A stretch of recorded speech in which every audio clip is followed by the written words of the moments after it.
Hey guys, Tom Barclay here, just doing a video off the back of Tottenham's disappointing 2-0 defeat up at Newcastle in the fourth round of the Carabao Cup. Their Carabao Cup dream for this season at least is over, and I thought it was a limp exit might be a bit strong thinking about it, but because they did have chances in the second half, but I think Newcastle were fairly comfortable.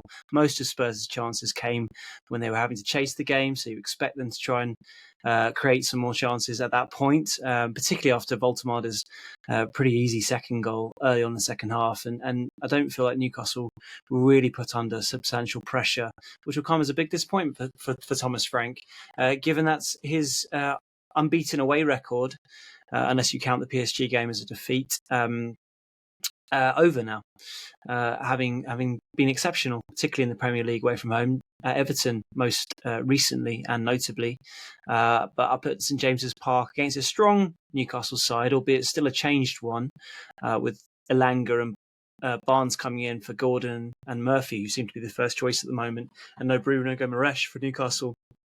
They still had a strong team out, like Sandro Tonali, who I thought was excellent tonight, and Spurs didn't really cause them enough problems to make something happen. But I want to start with injuries.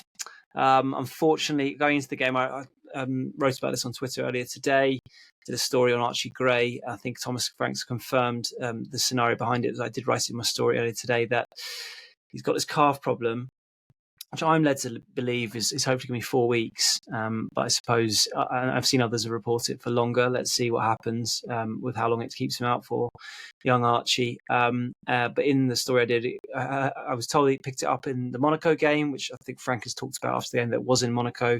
I think he felt it again in the Everton warm-up. And then I think he had a scan on Monday, and he subsequently, had this calf problem, which has kept him out. But it's not just him. We knew that going into the game that he was going to be out, and that was going to take it to 10 outfield senior players that are currently injured, leaving only 15 senior outfield players available to Thomas Frank, 16 if you include Dane Scarlett in that. But actually, there was another absentee due to injury. It was Wilson Odobert. I think he was on the bench at Everton, but he wasn't in the squad at all today. And apparently, he's got a side strain. So, I'm not quite sure exactly that's what that refers to. Sounds more like a muscle injury, but I'm not sure. Side strain. So he's out. And Vicario apparently had some sort of issue as well. He wasn't in the squad, but apparently he will be fit for Chelsea, which is big because I don't think Antonin Kinsky took his chance today, to be honest. Vicario's already had a fantastic week with his performances up at Goodison Park and in Monaco. Has quelled any kind of talk about maybe he should be dropped and Kinsky come in. But today's performance from Kinsky, it wasn't disaster by any stretch, but didn't really instill any confidence to suggest that he should be given a chance, which wasn't going to happen anyway because of Vicario's form.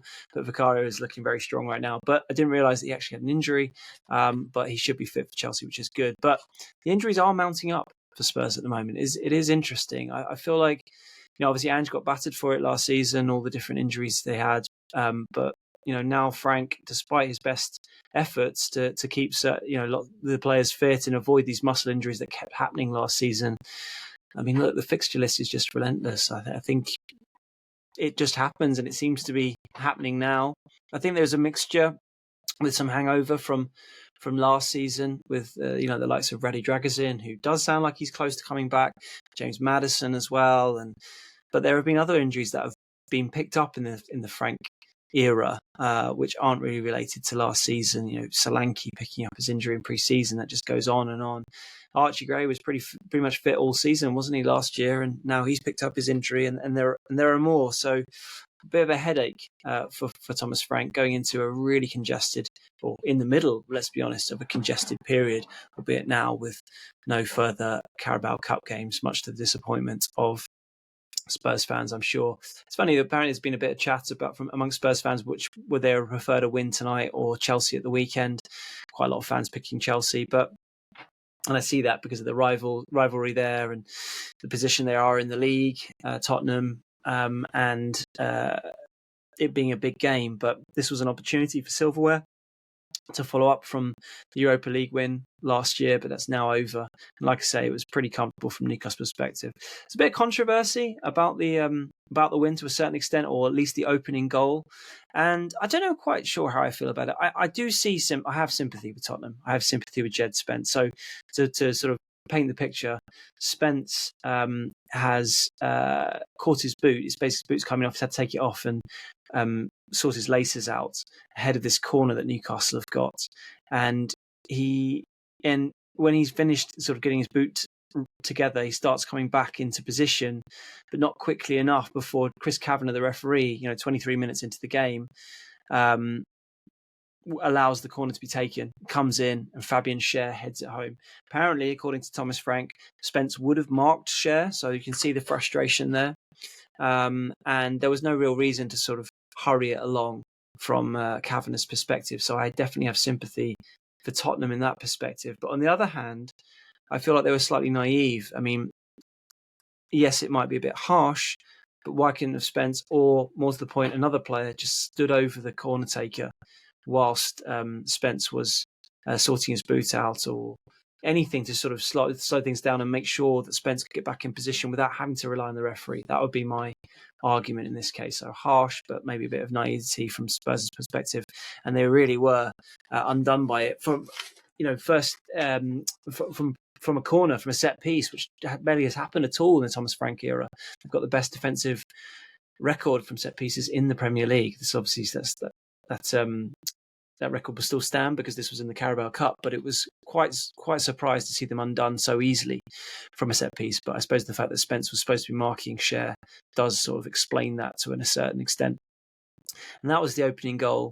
So maybe a bit lucky from Newcastle's perspective. But I have to say Newcastle did dominate the early stages, probably had some other chances really that they could have taken, and were probably deserving of their early lead. Then Spurs started to come back into it a little bit and were playing some relatively nice football. But early in the second half, the game was effectively killed off. Well, ultimately, it was the killer goal, the second goal, albeit Spurs did have chances after that from Nick Baltimore. And this is where, mentioning Kinsky, this is where he didn't play. He didn't have a great moment at least.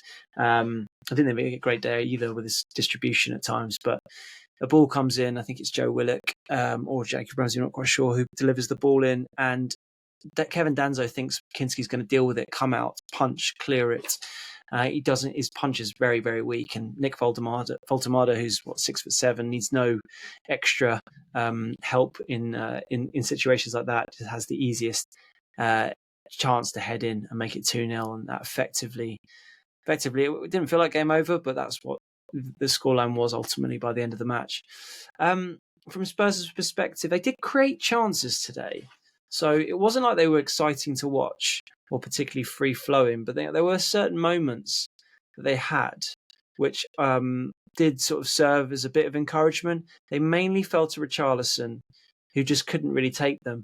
I don't think he really had any majorly clear-cut chances, barring the cutback from Bergvall, where it just seemed like he should just tap it in, but he overruns it and gets ahead of the ball, and the chance is gone. That felt like a big let-off for Newcastle. And then he had a number of sort of half chances headers, which he didn't really do anything with. He'd do enough to win the header, but the header would be quite tame and weak, and we know how strong he can be in the air.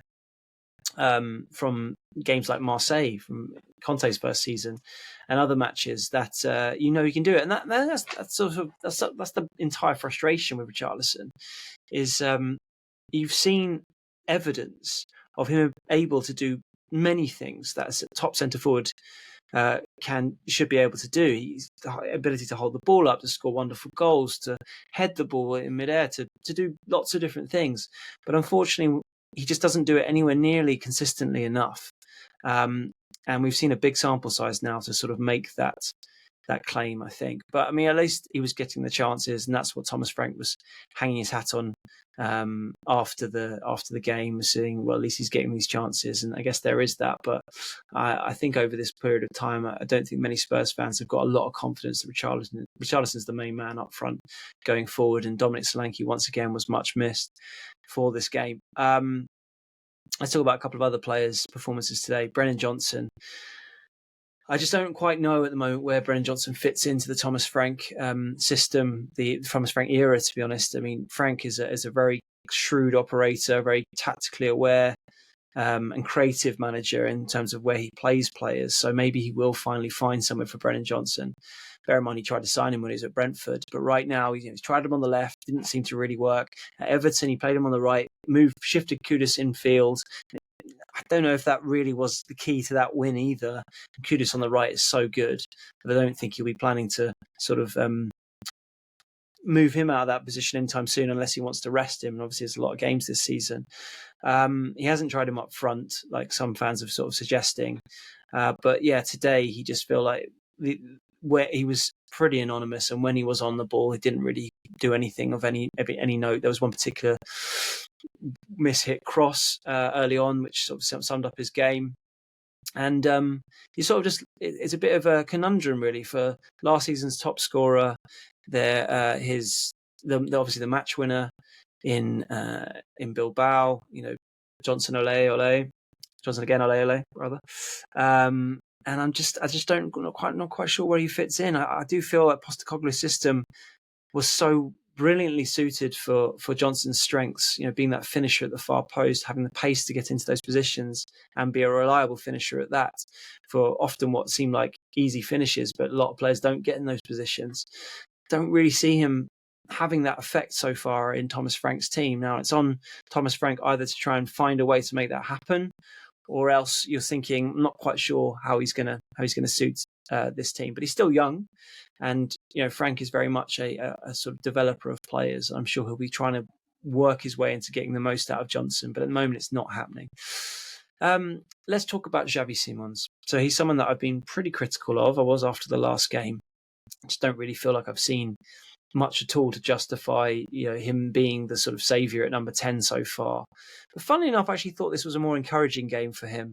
Didn't start off that way. It started off in a similar manner to some of the criticisms I've had of him in previous games, with his carelessness in possession, which by now I really feel like he should be out of his game. And I'm not talking about losing, giving the ball away when trying, creative slide rule balls, slide rule passes through balls, trying to make things happen. I'm talking about simple passes where he's just knocking out a play. And he had one early doors where he tried to fire a crossfield ball to Spence, and Spence tried his best to keep it in. Spence, I thought, was very good tonight, and he couldn't manage it because it was such a poorly hit pass. And you're thinking, not again, Xavi, come on, like none of this sort of carelessness in possession. But actually after that, I thought there were signs that he was starting to get up to speed with the English game, a bit more composure on the ball, a bit more power on the ball to hold his sort of markers off a little bit better, and a few nice touches and turns without nothing to really write home about. It wasn't like a magnificent performance by any stretch, but given what we've seen so far, it's not like the bar was that high to try and surpass to have a good performance. But there were a few moments I thought today where he was better, and he was unlucky not to have an assist in the second half when he lays the ball back for Pape Sow, hits it really well. And were it not for a flying excellent save from Aaron Ramsdale, it would have been 2-1, and maybe that would have made the game interesting. So I think actually Xavi, ahead of the weekend's game against Chelsea, which is obviously a big game for him, given the speculation surrounding Xavi Simons and Chelsea all summer before he ended up at Tottenham. It was encouraging and a better performance from him in what was an overall mediocre display and a disappointing result, I would say, generally against Newcastle. A bit of a shout out for Palhinha once again, very good, playing out of position tonight, playing centre back again like he did a few weeks ago. Was it in the Champions League? I'm trying to remember. Mickey van der Ven hopefully wrapped in cotton wool on the bench, given the injuries Spurs have got at the moment at centre back. Understandable, perhaps, but I thought Palhinha did well. Kevin Danzo wasn't as good as he was the other day. I thought he felt a little bit shakier, but not helped by having Kinsky, who doesn't inspire the same confidence, I don't think, as Vicario. And that's most of it really from today's game. I guess to wrap it up with is, I'll do something ahead of Chelsea nearer the time, but right now it's amazing how quickly Spurs have got down to not the bare bones, as Harry would say, but suddenly the options are very limited, or much more limited for Thomas Frank than before. And we've been here before with obviously Ange last season. And when you look ahead to the starting lineup against Chelsea, there aren't really that many selection headaches because of lack of options. I mean, the back four picks itself, unless Udogie somehow is fit, but I doubt it. So I'm guessing it'll be Spencer left back and Paul right back and Van der Ven and Danzo. Then for sure it's going to be Paulinho, Bentancur, particularly for a game like that. I'd be really surprised if it wasn't. And I think Xavi probably pushes out wide left, to be honest, at this stage. If Odobert's not going to be fit, I don't think he'll play Johnson out left. So that's probably what will happen, unless he tries Richarlison out left, which I think he's actually better in that position, Richarlison, but he hasn't tried him there yet from what I can remember, Thomas Frank. Maybe Bergvart 10 rather than Sarr. Kudus obviously on the right. Don't see a place for Johnson, and then it's probably Moani coming back in. So we'll see in the coming days what happens, what develops. Maybe Solanke, maybe Romero, but particularly with Solanke, this situation, I don't think there's going to be any particular confidence from Spurs fans that he's going to suddenly pop up in the starting lineup after all this time out. But yeah, overall, a disappointing night for Spurs out of the League Cup, another competition they can't win. So we're now down to the FA Cup, the Champions League, and the Premier League. A big ask for Spurs, particularly with the injuries piling up. But yeah, not a disaster, but the away record is over and they're out the Carabao Cup. Anyway, let me know your thoughts, guys. What did you think? What did you make of the game? What disappointed you? What were you encouraged by? Do you think Xavi Simons, do you agree with me that actually thought he was maybe actually better than what we've seen so far and gives a bit of confidence going forward? How frustrated are you with Brennan Johnson? How can Thomas Frank get the most out of him going forward? And the same with Richarlison. Do you take the sort of glass half full perspective? He was getting the chances, or glass half empty?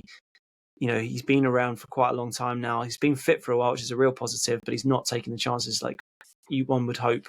How much frustration have you got there? Let me know, guys.